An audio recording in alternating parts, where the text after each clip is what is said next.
Kira! Is it true that you quit your job? What? Oh, yes. It's true. I quit my job. Oh, what are you doing?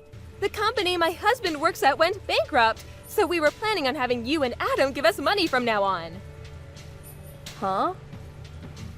Is this some sort of harassment? Oh, it is, right? Is that why you quit your job? No, it's not. I didn't know your Mr. Dawson's company went bankrupt until now. I quit my job at the company because the side job I had started gaining momentum, so I decided to just quit it.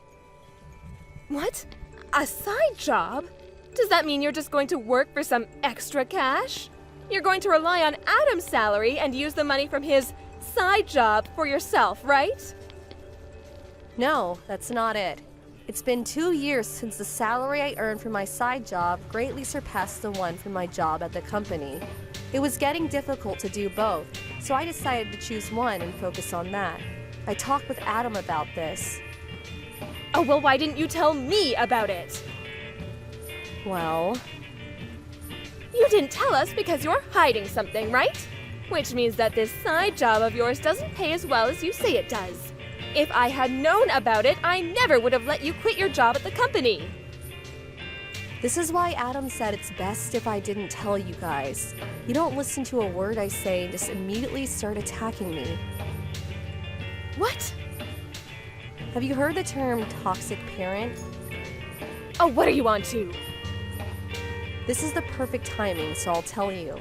Adam and I are going to be moving. You're moving? I have no intention of explaining when you can't even understand why I quit my other job. I'll just say that this was Adam's idea. Hold on! It's you and Adam's job to support us! Why don't you two ask your other son for help, the one you gave all your attention to? What? But Damien is too sensitive of a person to get a job. Oh, don't be ridiculous. Don't you realize that pampering him like that is probably why he's 41, unemployed, and living with his parents? What? Goodbye. I finally found your new address, Kara. It wasn't easy. I had to give my relatives a bunch of money to make them talk. Huh? Mrs. Dawson? Oh, it looks like you didn't block me. I didn't block you on purpose because I didn't know just what you people would do if I completely shut you out. Well, it looks like someone's still as rude as ever. Anyways, it seems like you still don't have a job. What? I've been watching you these last few days, but you only leave the house when you go shopping or jogging. You've been watching me? Just what are you thinking? I know that you're not in the house right now, so I had my stuff moved into the house. What? What do you mean your stuff? How did you even get in? Well, I broke that big window that leads from the yard to the living room. You what? Anyway, me moving into your house isn't important. I'm just surprised you still don't have a job. Isn't it normal for wives these days to have one? And to think I came all this way just so you and Adam could finally do your job and support me. Why is it that you haven't done anything to prepare for my arrival? Because we were never planning on letting you move into our house. What did you just say to me? I told you this before. Did you forget? You didn't tell me anything. Okay, I'll be there soon. Adam, you're still outside, right? What's wrong, Kara? I dropped off the stuff and on my way home. I'm at a gas station right now. Oh, I'm just glad you didn't bump into her. What is it? Your mother found out where we live and broke in through the living room window. What? She broke the window? Looks like she's still as crazy as ever. Judging by the text she sent earlier, she still hasn't given up on getting us to support her. She says she's moved into our house, so she's probably not just going to leave. Jesus. What are we gonna do? We probably have to go home. but it's going to be quite the hassle once we do, since your mom's already broken in. This is the worst possible timing. Oh, I see. Now, huh? What is it? I tried thinking about it from a different perspective. Ever since she found out I worked at A Industries, Mom hasn't stopped telling me to give her money. Yup. She ignored me at first when I told her about the company I got into after I graduated high school. But she found out that it was one of the largest companies in the industry after I got interviewed by a local newspaper, which is why she now thinks I get paid well. So that's why. I was truly shocked when I found out that she wanted you to give her basically your whole salary every month. Truly. At the time, it was only 7 years since I'd graduated high school and got the job at A Industries. My parents probably thought that I got paid as much as someone who graduated from a prestigious university and got an official position. It looked like aliens the way they kept asking me for money. I assume nothing's changed in their attitude, so she's probably gonna ask me for money again. But now that it's only 2 weeks until I start my new job, I'm basically unemployed right now. Oh, I understand. You mean that we should take advantage of the situation, right? Let's decide on what to do before we go home. Where are you right now? I'm at the supermarket I always go to. Okay, I'll pick you up by car, so wait for me by the entrance of the main road. I'll be there in 20 minutes. Got it. Kara? I heard what you and Adam were talking about last night. To think that you were actually against me moving in and have no intention of supporting me. But aren't you the one who's living off of Adam's salary? You're just afraid that if I move in, you won't be able to spend as much money on luxuries anymore, aren't you? Of course that's it. The fact that you still don't have a job is proof. If you have no intention of getting a job and supporting your mother-in-law, then get out. Starting from today, this house is me and Adam's.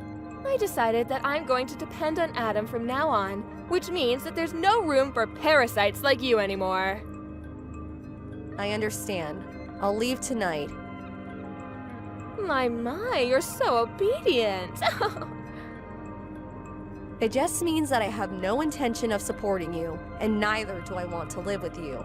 I'm going to be packing my things, so goodbye. Acting all tough, are we? Did you get there yet, Kara? Yup, I just arrived. I ate the dinner I bought from the convenience store while surrounded by cardboard boxes. That sounds fun, I guess. I've got work that's nearing the deadline, so I'll need to set up the computer though. I see. You seem as busy as usual, but don't overwork yourself, alright? Mom's calling me. I'll settle things in 3 to 4 days, but I won't text you too much just in case. Got it. I'll wait for you here. Good luck. Thanks.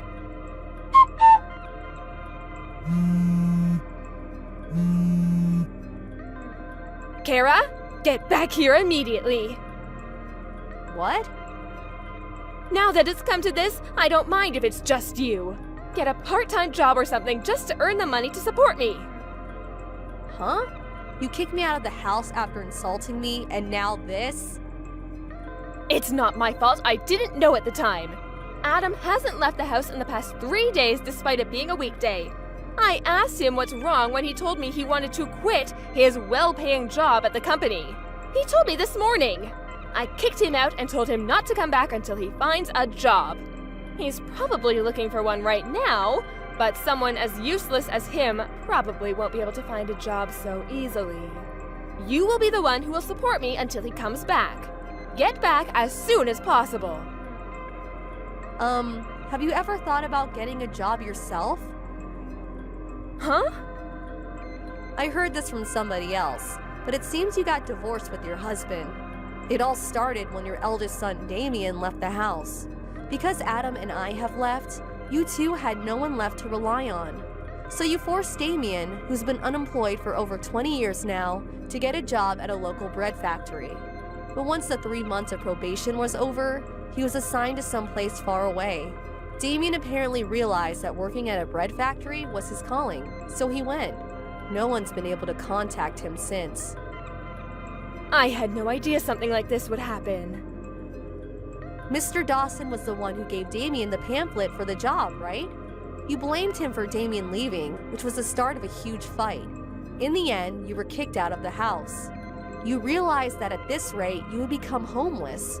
So you used the money you got after the divorce as a bribe to get one of our relatives to give you our address. Am I right? Yes, but still, what is it with you two? How is it that both of you are unemployed? Well, I for one plan to work hard from now on. Yes, keep doing so. So you're finally going to do what I say. Then go get a job so you can support me.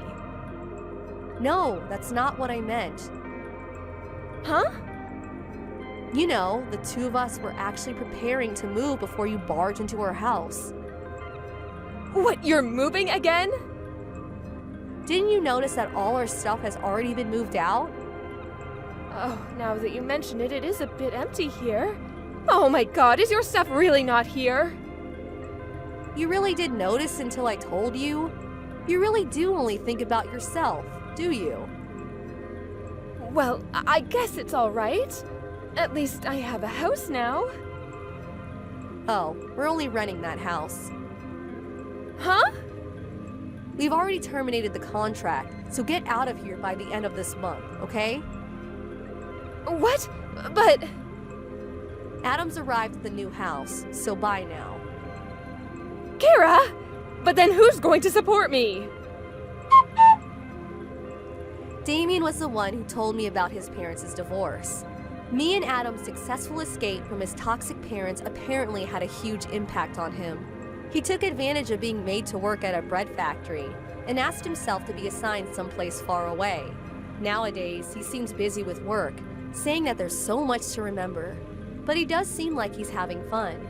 Mr. Dawson also apparently found a job, albeit a low-paying one. Miss Dawson, on the other hand, realizing that she was now all alone after failing to move into her house, she headed to the nearest job center. She was temporarily relieved after finding a job that came with accommodation, but apparently was so relieved that she was late for her first day. She didn't even apologize and keeps making similar mistakes every day. It's probably only a matter of time until she's fired. Hi, Cassie. It's been a while. Are you actually planning to come to the class reunion? Is this Tara? It's good to hear from you. Yeah, I'm planning to come. Oh, really? You're coming? Is there some problem with that? Well, yeah, kinda. What? I'm uncomfortable with having someone as poor as you sitting at the same table as us. Excuse me? As poor as me? Yeah? You work in a factory, don't you? What does that have to do with being poor or coming to the class reunion? I know people have different definitions of wealth, but I'm not as poor as you think I am. But you do work in a factory, right? Yeah, but so what? What's the factory's name? Bridgewell Fabrication. Yep, I knew it. Knew what? My husband is the CEO of one of your company's clients. Oh, isn't that great? Oh, small world, huh? I think I remember hearing about that actually. Does your husband work at Wagner Industries? Yes, that's the one. So you get it now, right? Get what? Are you really going to make me be this explicit? I guess I have no choice. I don't want to associate with your type. You're a poor loser. Well, Tara, I see you haven't changed a bit since middle school. Do you think you can act like an adult during the reunion, at least? Oh, why should I? Tara, you're 35 and acting like a teenager. Excuse me? Is that all you wanted? I'll see you at the reunion, Tara. Let's try and be civil to each other, okay? Bye for now. You really don't get it, do you? We are not the same class of human, Cassie. As a person and as a woman, I am superior to you in every way. Get it? You're a loser, Cassie, a loser. You may have duped the teachers and our classmates into thinking you were something special back in middle school, but this is real life now. I'll make sure you understand that the day of the reunion, so be prepared for that. Are you serious? You actually came? Even after I went to the trouble of warning you. Oh, it must be nice to be so blissfully unaware of your stature in life. It's so pathetic, I actually feel bad for you. You seem like you need another lesson. So, I'll take this opportunity to show everyone here that I'm a winner and you're a loser. Oh, this is so much fun! Do you finally get it now? Your cute little act from middle school doesn't work in the real world. Go back to where you belong, factory girl. Sweaty and covered with grease. Tara, would you mind explaining why you just threw a glass of wine all over me? Do you have any idea how hard it's gonna be to get this red wine out of my dress? I don't see why you're complaining. I went to the trouble of picking the perfect wine for you.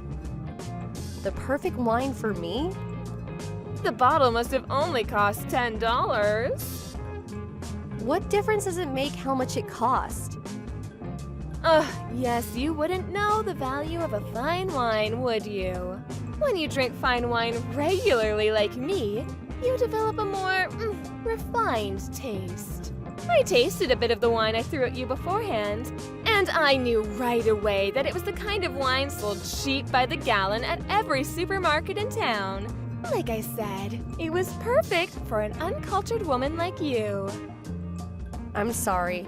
I must have missed the sorry somewhere in there. Oh, don't cry over cheap spilled wine, Cassie. If it worries you, I can always buy you another bottle. That was a vintage wine that the reunion organizing committee paid for out of their own pockets. What? Now go and apologize to them. Do you know how much one glass of that normally costs? But in any case, let me ask you, why did you throw a cup of wine at me? Aren't you embarrassed to be acting so immature? Me? You're the one acting immature. What are you talking about? I told you before. I'm married to the CEO of Wagner Industries, a client of your employer, Bridgewell Fabrication. I am aware. So what? So you need to know your place. You're nothing but a laborer for a subcontractor. Wait, subcontractor? Class reunions are for those who have actually made something of themselves, not for manual laborers working for chicken feed. Do you have any sense of shame at all? Everyone staring at you right now can see you for what you are, and you don't even realize it. How immature can you be? Do you even know what that word means? I'm pretty sure they're looking at you because you randomly decided to throw a glass of wine at me. In any case, this is a class reunion, not a poorhouse. Go home! Well, I suppose I am now covered in red wine, so I'll step out for a moment. But it's odd that you'd be so confident in your position as the wife of a CEO. It makes me think you're not aware of just what sort of position your husband's company is in. Oh, you're pathetic. You really don't know what you've lost, do you? Just go home to your subsidized apartment. You've already done enough to ruin the evening. I'll let you in on some important information. Oh, what information could you possibly offer me? How to apply for an EBT card? You seem to be under the impression that Bridgewell Fabrication is a subcontractor, but you've got it completely backwards. Backward? We're the prime contractor. Wagner Industries is a subcontractor. What do you mean? I mean, it's not like one of our companies is the boss of the other or anything. But man, executive wives are really all alike, aren't they? When will you start making sense? Your husband's company is going under. What? What is the meaning of this? My husband's company is going bankrupt because of yours? How dare you do this to my husband's company? Were you just jealous of me living the life you could only dream of? But first, you need to explain one thing to me, Cassie. How did you become the CEO of Bridgewell Fabrication? So you talked to your husband then? Explain yourself! I'll go slowly, okay? First, your story about my company being the reason for Wagner Industries' bankruptcy, that's not entirely accurate. Not entirely accurate? We do have Wagner Industries make some of the parts in our products, but, and I take no joy in saying this, Wagner's product quality has dropped significantly ever since the new CEO took over. It did? It's dropped to the point that it's starting to affect our products, so we decided to cut off the contract after this year. After that, it was a domino effect of other companies reaching the same conclusion. And ever since the other day, news has started to go around that Wagner Industries is filing for bankruptcy. Well, that's impossible. It's not just possible, it's the plain and simple truth. I did what I needed to do to protect the quality of my own company's products. It's nothing personal, just business. But then, wait, how did you become the CEO? You must have played some dirty trick to rise up the ranks that far. Nope, no tricks. It's a really simple story, actually. Bridgewell Fabrication was founded by my grandfather. I'm the third generation CEO. It's your family's company. I was intending to take over the company, so I studied. And I've been working hard at expanding the business ever since I became CEO 2 years ago. Well, that's... Well, I think that should answer all your questions. Can I go now? Wait, could you hire my husband at your company? You want me to hire your husband? My husband has, well, earned the ire of his family for running his father's business into the